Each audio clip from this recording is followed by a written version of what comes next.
Hello student, आप सभी का हमारी आज की क्लास में स्वागत है। जैसा कि आप लोग जानते हैं कि हम इस क्लास में फिजिक्स पढ़ते हैं और आप लोगों को बता दें कि फिजिक्स में आप लोग पिछली कक्षा में विद्युत क्षेत्र क्या है, विद्युत क्षेत्र की तीव्रता क्या है और बिंदु आवेश के कारण विद्युत क्षेत्र के बारे में पढ़े। तो बच्चों, आज हम पढ़ेंगे, आज का जो टॉपिक है हमारा विद्युत क्षेत्र रेखा है। विद्युत क्षेत्र रेखा किसे कहते हैं?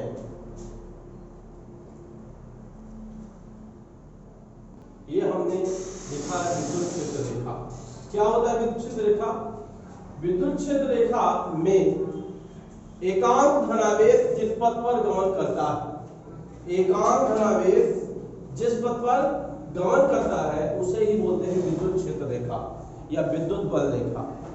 एकांक धनावेश जिस वक्राकार पथ में, ये भी लिख सकते हैं आप, जिस वक्राकार पथ में गमन करता है उसे हम क्या बोलते हैं? विद्युत क्षेत्र रेखा कहते हैं। इसकी दूसरी परिभाषा भी होती है, दूसरी परिभाषा भी जान लीजिए कि विद्युत क्षेत्र रेखा विद्युत क्षेत्र में खींचा गया वह काल्पनिक निकोष्ठ वक्र है जिस पर पृथक्कृत स्वतंत्र एकांक धनावेश गमन करता है। ठीक है, तो ध्यान रखना है विद्युत क्षेत्र रेखा क्या है? एकांक धनावेश जिस पथ पर गमन करता है उसे क्या बोलते हैं? विद्युत क्षेत्र रेखा। ठीक है, इसके अब कुछ गुण के बारे में पढ़ेंगे, प्रॉपर्टी के बारे में पढ़ेंगे, इसके कुछ गुण। पेपर में आपको ये गुण जो है पेपर में कई बार पूछा गया है और इस गुणों को याद रखना है। ठीक है, पहला गुण है कि विद्युत क्षेत्र रेखा धनावेश से प्रारंभ होकर ऋणावेश पर समाप्त हो जाता है। विद्युत क्षेत्र रेखा कहां से स्टार्ट होता है? धनावेश में। समाप्त कहां होता है? ऋणावेश में। देखिए कैसे, जैसे मान लीजिए धनावेश है और ये ऋणावेश, तो ये जो है धनावेश से स्टार्ट होगा और कहां समाप्त हो जाएगा? ऋणावेश में समाप्त हो जाएगा। ठीक है, धनावेश से प्रारंभ हो रहा है ये और ऋणावेश में समाप्त हो रहा है। मान लीजिए इधर साइड कोई धनावेश है तो यहां से आपकी तरंगें धन से निकलती हुई प्रतीत होंगी और ये एक दूसरे को टच नहीं करने चाहिए। ध्यान रखना है, इस एक दूसरे को ये क्या नहीं करनी चाहिए? टच नहीं करनी चाहिए। इसकी पिक देख लीजिएगा, आप लोगों को स्पष्ट देखने के लिए हम इसकी पिक जो है आपको भेज देंगे। तो ध्यान रखना है आपको, ये क्या है? धनावेश से स्टार्ट हुआ है और ऋणावेश में समाप्त हो गया है। तो पहला गुण था ये, विद्युत क्षेत्र रेखाएं धनावेश से प्रारंभ होकर ऋणावेश पर समाप्त हो जाती हैं। ठीक है, अब नेक्स्ट चीज देखिए, अगला जो है, जो हमारा दूसरा पॉइंट है वो है एकल या एकांक, एकल या एकांक आवेश की स्थिति में, आवेश की स्थिति में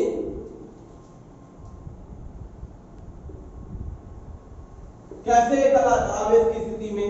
एकल आवेश का मतलब होता है कि जब कोई अकेला हो, है ना, तो एकल आवेश की स्थिति में अनंत से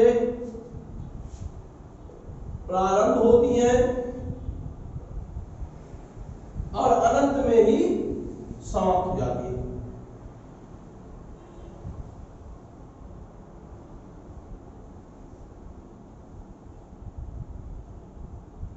अनंत से क्या होती हैं? प्रारंभ होती हैं, है ना,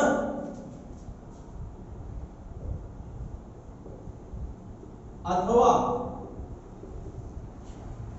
अनंत में ही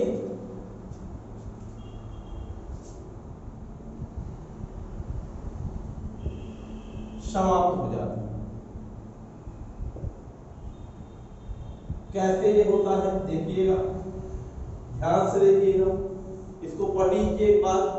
एकल आवेश की स्थिति में विद्युत क्षेत्र रेखाएं अनंत में प्रारंभ होती हैं और अनंत पर समाप्त हो जाती है। देखिए अनंत से प्रारंभ हुई, यहाँ शब्द लिखा हुआ है अथवा, अथवा यानी या तो अनंत से प्रारंभ होंगी या तो अनंत में समाप्त होंगी। कैसे देखिएगा, मान लीजिए आपका कोई धनावेश, क्या है धनावेश, मैंने आपको बताया कि धनावेश से तरंग विद्युत क्षेत्र रेखाएं प्रारंभ होती हैं, तो प्रारंभ होती हैं लेकिन समाप्त के बारे में तो भाई है ही नहीं कोई धनावेश।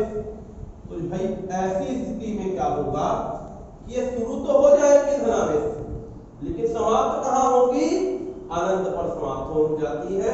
इसीलिए हमने लिखा है कि एकल आवेश की स्थिति में अनंत से प्रारंभ होती है, अनंत से समाप्त हो जाती है।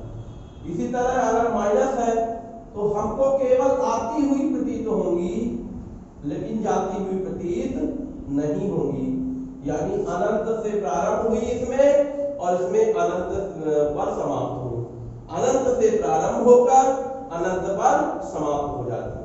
ये कौन सी रेखाएं हैं हमारी, विद्युत क्षेत्र रेखाएं हैं। ये हमारा दूसरा टॉपिक, ठीक है।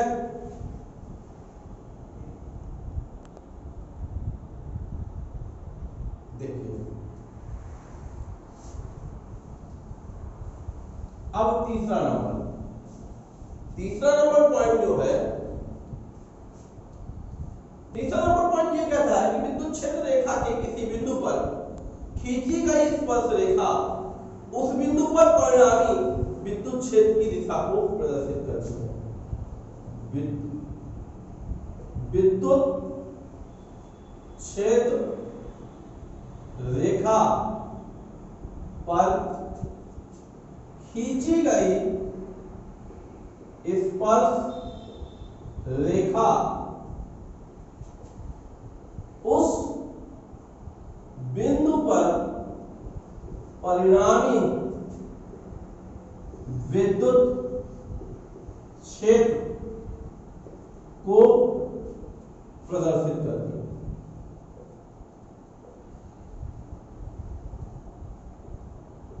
देखिएगा, विद्युत क्षेत्र रेखा पर खींची गई स्पर्श रेखा उस बिंदु पर परिणामी विद्युत क्षेत्र पर प्रदर्शित करती है, ठीक है। या फिर ये सकते हैं विद्युत क्षेत्र रेखा पर रेखा के किसी बिंदु पर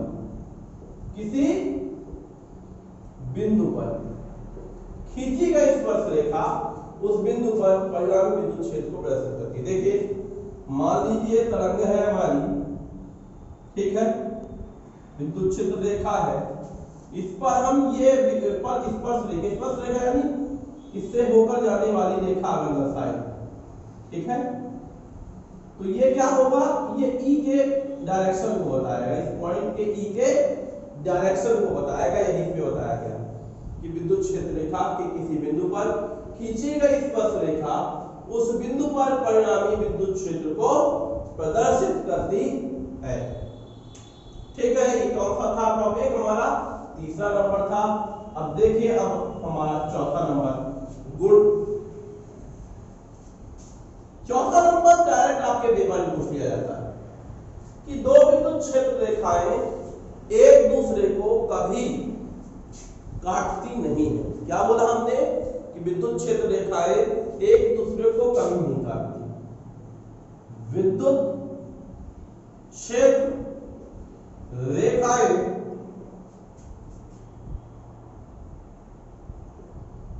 एक दूसरे को कभी नहीं काटती है। क्यों ऐसा होता है, मैंने आपको बताया, इसका जो निष्कर्ष है, कारण जो है, उसका कारण गुण नंबर 3 है। गुण नंबर 3 हमने क्या बताया है, गुण नंबर 3 हमने बताया है आपको कि भाई जो विद्युत क्षेत्र रेखाएं होगी उसके किसी बिंदु पर हम क्या खींच दें, स्पर्श रेखा खींच दें, तो विद्युत क्षेत्र की दिशा को दर्शाती है। तो ये बताइए विद्युत क्षेत्र की दिशा को दर्शाती है तो विद्युत क्षेत्र तो सदिश राशि है और सदिश की दिशा हमेशा क्या होती है, एक ही होती है। लेकिन ये काटती है, मान लीजिए ये तरंगे हैं, देखिए ध्यान से, ये तरंगे ये ऐसे गई और एक दूसरी तरंग यूं चली गई, मान लीजिए ऐसा, ठीक है। तो अगर ऐसा होगा तो ये जो पॉइंट है ये, इस पर हम दो स्पर्श रेखाएं खींच सकते हैं, एक ये और एक ये, ध्यान दीजिए, एक ये E1 और एक E2, यानी कि E1 और E2 की दिशा अलग अलग, यानी E इस बिंदु पर विद्युत क्षेत्र जो होगा या विद्युत क्षेत्र की तीव्रता होगी वो अलग होगी, अलग अलग होगी, जो कि संभव नहीं है, ठीक है ना। यदि किसी विद्युत क्षेत्र रेखाएं एक दूसरे को कभी नहीं काटती है, क्योंकि यदि हम दो विद्युत क्षेत्र रेखाओं को काटने वाले बिंदु पर स्पर्श रेखाएं खींचे तो हम दो स्पर्श रेखा खींच सकते हैं, यानी E1 और E2 की दिशा क्या होगी, अलग अलग, यानी इस बिंदु पर दो विद्युत क्षेत्र पाए जाएंगे जो कि संभव नहीं होता है। ध्यान देगा, ये है हमारा चौथा नंबर पॉइंट, ठीक है। अब अगला है नेक्स्ट, किसी चालक के सतह पर ये रेखाएं अभिलंबवत होती हैं,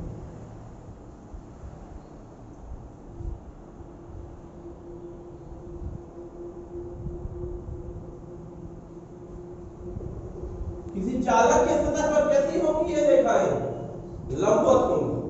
ध्यान रखना है, किसी चालक के सतह पर ये रेखाएं क्या होती है, लंबवत होती है, ध्यान रखना है।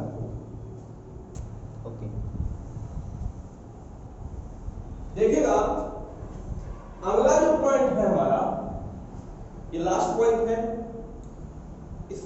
वो क्या बताता है, जहां विद्युत बल रेखा सघन होती है वहां प्रबल विद्युत क्षेत्र तथा जहां